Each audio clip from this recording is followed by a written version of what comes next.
If you follow the steps correctly, you will have a stable, professional version ready for all your work, just like you see here on the screen. So right now, while I show you the installation process, I need to discuss some specific things regarding the setup because security checks have become aggressive lately. So listen closely to avoid unwanted notifications. First of all, regarding the system protection, if you see the setup fail at around 5 or 90%, it is likely your Defender or antivirus blocking necessary library components.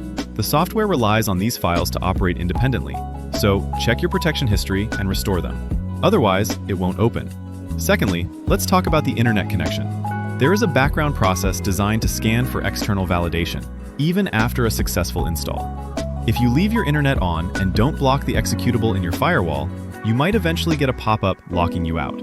Usually, there is a short grace period before it stops working. So go into your firewall with advanced security, create an outbound rule, and block it from accessing the internet to ensure it stays working for months. Also, regarding performance, while this installs, remember that this software uses your hard drive as temporary memory. If your system drive is full, you will get errors and won't be able to save. Make sure you have enough free space or assign a secondary drive in the preferences.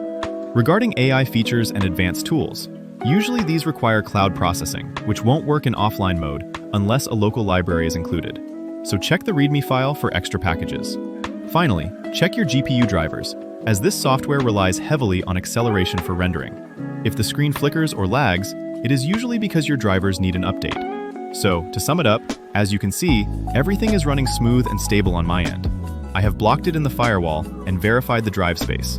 If you experience any issues, or it simply does not launch, go back and double-check the steps mentioned earlier, specifically regarding the security tools. Thanks for watching and enjoy using the software.